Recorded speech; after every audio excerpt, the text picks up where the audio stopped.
Olá, vamos para o segundo bloco da aula 2, continuando aquele tema sobre divisão internacional do trabalho.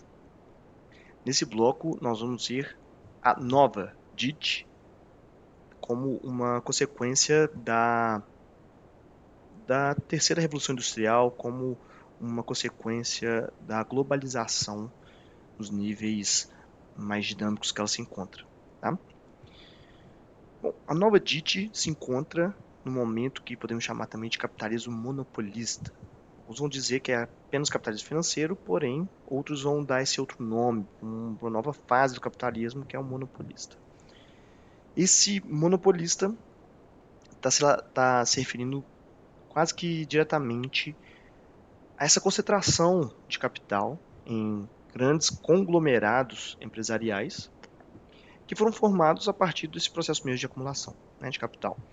E que um pouco, né, ao contrário do que se imaginava, que o capitalismo poderia gerar mais diversidades e competitivas, né, acabou gerando pouca, né, esses oligopólios, né, que seriam, como eu disse no último bloco, essas holdings, né, essas empresas que são responsáveis por investimentos, né, por direcionar investimentos, utilizam ali de uma marca, né, mas tem várias outras marcas, outras empresas dentro dela. Elas são mais responsáveis por direcionar o capital para aquela ou para aquela outra segmento. Né?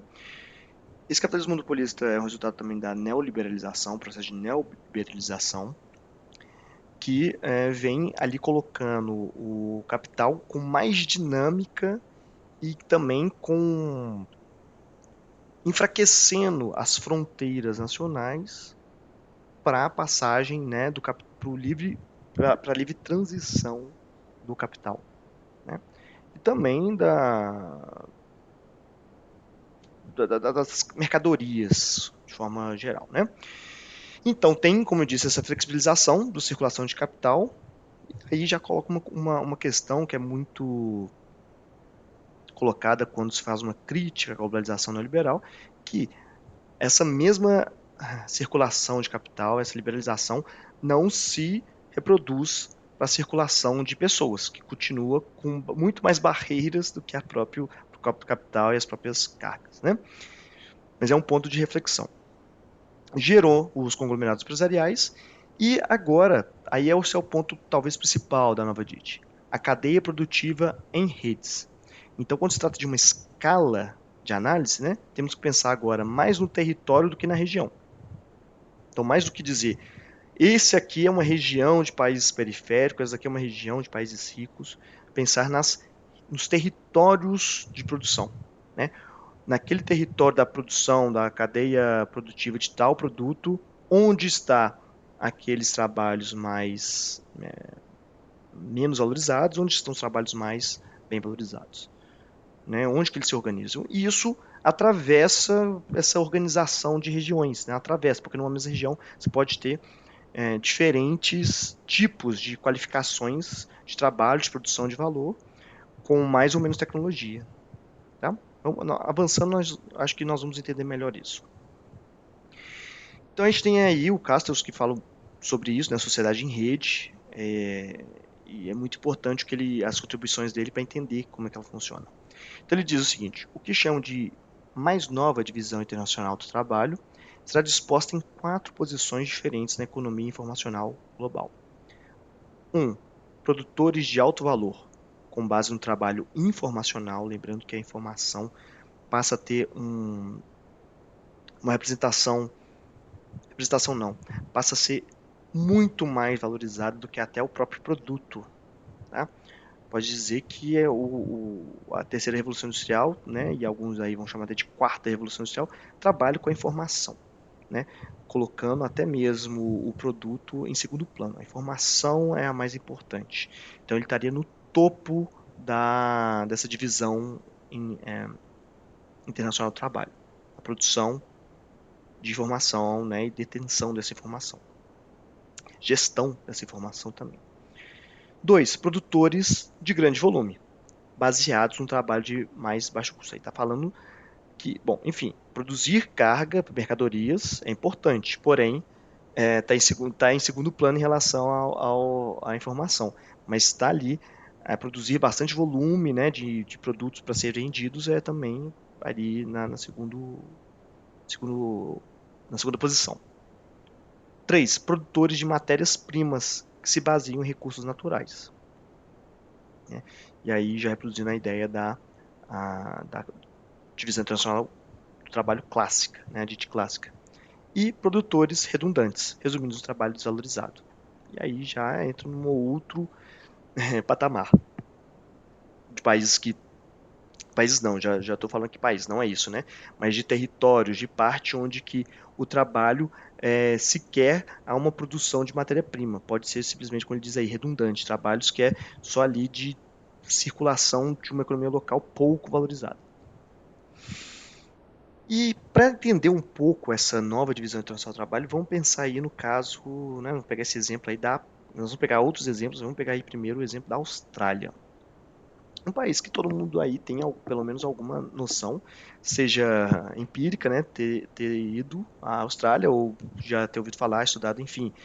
Mas é um país que é industrializado, né, lá tem sede de multinacionais, sede de bancos internacionais e também tem detentores de patentes, ou seja, ali tem uma algo que para a divisão, para a DIT clássica, é um país industrializado, está ali no topo, provavelmente exporta produtos industrializados e importa produtos, matéria-prima, né?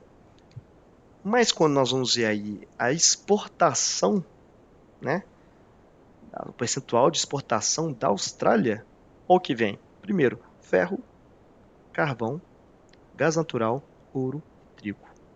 Todos produtos primários, né, com pouca agregação de valor.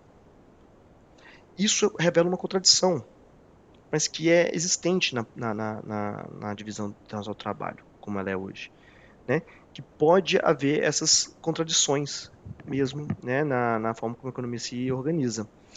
E aí, mostro aquele exemplo que vimos no último bloco, que falava sobre a Inglaterra e o Brasil. Eu falei, são dados são dados atuais, de 2021.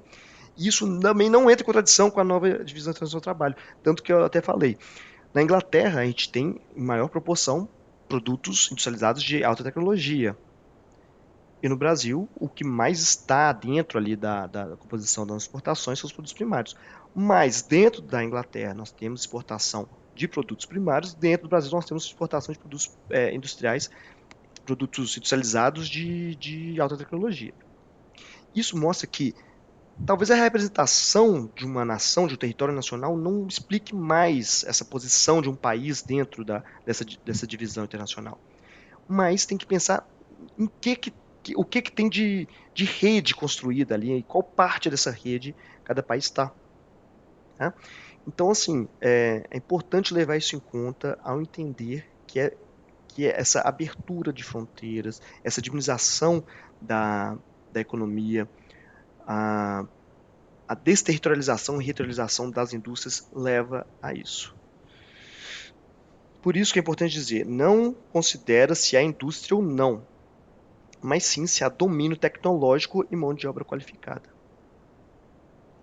Inglaterra tem isso? Tem. O Brasil tem? Também. Mas em proporções de exportação, isso é mais representativo para a Inglaterra do que para o Brasil. Não exclui. Tá? E quando se pensa numa nação como o Brasil, ou quando se pensa numa nação como a Inglaterra, não vale mais a pena pensar na regionalização, naquele modelo estanque de território, mas pensar nas redes que são construídas em cada um desses lugares. Tá? Nós vamos ainda avançar um pouco mais aqui e entender isso. Mas antes, fazer um parêntese. Esses exemplos que eu estou dando, esses quadros que eu estou mostrando para vocês aqui de exportação, é possível você mesmo ir lá e consultar.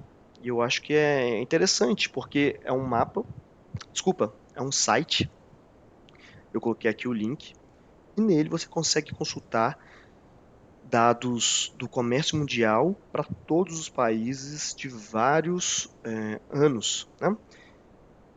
Se eu não me engano, todos os países têm dados de 2001 até 2021. Então é possível ver até uma evolução, um período muito importante de transição para vários países, inclusive, se você for analisar ali os BRICS, né, é bem interessante ver essa evolução. Tem muitos dados aqui, formas de organizar esses dados de forma diferente, com mais ou menos detalhes, tá? Depois pode dar uma vasculhada, mas é interessante não só para a nossa leitura aqui da Divisão Internacional do Trabalho, mas para geografia, e não só para geografia, mas também para outros cursos, né? Tudo que envolve a prova. Para entender e até mesmo quebrar alguns vícios escolares, para entender um pouco, entender que esse comércio mundial é mais complexo do que a gente imagina, né? E é uma base de dados muito importante e muito confiável. E além disso, além de exportações, também se pode consultar importações, que também pode revelar aí outros tipos de relação, né, entre países. Inclusive tem como colocar a relação de um país com o outro. Então, por exemplo, você pega lá Brasil e China. O que cada um vende para o outro, né? E qual que é a participação? Isso também é muito interessante. Ver como que vai mudando. Lembrando, gente, que tudo que se envolve ali, diplomacia, é importante ver, porque são relações comerciais que estão muitas vezes em jogo, né? Então, é muito importante para entender e não ficar ali com vícios escolares, tá bom? Só fazendo esse parênteses, porque eu acho que é convidando para analisar esses dados com mais carinho, com mais atenção. Outro exemplo dado, né, o próprio Estados Unidos aqui. Estados Unidos, país com um pátio industrial, o maior, se não no maior, um dos maiores, né? Isso eu estou pensando se a China já ultrapassou, dependendo do parâmetro, já pode ter ultrapassado. Mas os Estados Unidos é um país industrializado, isso aí eu acho que ninguém nega. Mas dentro dos Estados Unidos, nós temos aí a divisão dos cinturões, que são as áreas especializadas em produtos primários, né? Aí nós temos, por exemplo, ó, vamos ler ali, ó, o cinturão de trigo, o cinturão do milho, do algodão, do leite, de produtos subtropicais, da criação extensiva, agricultura irrigada e ainda também as áreas de produção de carne, né, os matadouros. Isso mostra que dentro de um país muito industrializado também vai ter essas regiões muito especializadas, que podem estar ali integrando uma cadeia produtiva local, né? Então isso é muito importante dizer. Bom, do território da cadeia produtiva, por exemplo, de um produto mais ou menos ali, né, complexo, como por exemplo suco engarrafado de laranja. Se aquela produção, né, visto ali dos Estados Unidos, é toda feita no local para atendimento do mercado interno, ótimo, você vai ter ali trabalhadores no setor primário, secundário e terciário, e ainda podemos considerar aí um setor de produção de tecnologia para pensar em melhores tipos de receitas, melhores desenvolvimento de melhores tipos de embalagem, enfim. Você pode ter ali uma série, uma cadeia de produção que envolve desde o produto primário até tecnologia e informação. Mas também os Estados Unidos têm exportação de produtos primários. Só. Né? Isso revela que, mesmo um país muito industrializado, pode ter essa função também, regiões com essa função. Então, estou chamando mais uma vez aqui a atenção para esse fato dos países não serem mais uma representação do que é industrializado, do que é rico, do que é central. Eles têm sim uma unidade ali geopolítica que isso a gente já discutiu na geopolítica, que é um outro assunto. Mas em termos de produção de cadeia de valor, é outro assunto. Tá? E para finalizar, dá também o próprio exemplo do Brasil. Né? O Brasil também é produtor de tecnologia. Né? E nós temos aí alguns exemplos, como a própria Embraer, nós temos institutos de tecnologia nacional, temos uma vasta leque de universidades federais que produzem tecnologia em laboratórios, que são considerados ali muito importantes no cenário internacional, né? Alguns aí são destaques, Também temos instituto como o Oswaldo Cruz, que produz tecnologia genética também relacionada às vacinas, né? Isso mostra que, mesmo num país periférico, considerado periférico como o Brasil, tem produção de tecnologia, tá? E nós temos ali os territórios também produtivos, tanto que se a gente for colocar ali não é regionalizar, espacializar onde é feita a tecnologia no Brasil, vai haver uma concentração dessa tecnologia em regiões mais dinâmicas, em regiões industriais mais dinâmicas. Ou seja, isso também é reproduzido espacialmente e de forma desigual. Tá? E ainda, só trazer essa informação que eu acho que é muito importante, porque como que você pode estar, então, nesse local estratégico que é ser um detentor de tecnologia, detentor de patentes, produção de tecnologia nacional soberana, né? Investindo em ciência. Não tem, né? Uma das formas é essa mesmo, atraindo empresas, atraindo essa parte da empresa. Isso é importante, né? Não é atrair, quando vai atrair um investimento de uma multinacional, não é atrair só a planta industrial para reproduzir tecnologia, mas aquela parte que produz tecnologia, né? Isso aí é um pulo do gato muito importante em termos estratégicos. E o que a gente está vendo é que o Brasil, durante muitos anos, né, foi, né, nas últimas décadas, foi até aumentando o investimento na ciência, mas ali de 2015 para frente houve um declínio. Né? Isso revela aí uma preocupação, porque isso pode tirar um caminho que se tem ali de produção de tecnologia, de ter esse poder até no cenário geopolítico, né, de ser uma possível potência tecnológica. Então, perdemos, né, estamos no caminho contrário disso, se a gente for analisar aí em termos dos investimentos em ciência. Né? Nós vamos ver em Revolução Industrial que o investimento em ciência e educação foi um pulo essencial para países como os tigres asiáticos, outros países asiáticos, para poder inverter a lógica. Em vez de serem apenas explorados, também terem produção de tecnologia própria. Tá? Então, esse é um ponto que eu quero trazer para reflexão, porque ele é muito pesado, ele é muito importante na visão aí da nova divisão internacional do trabalho. Tá bom?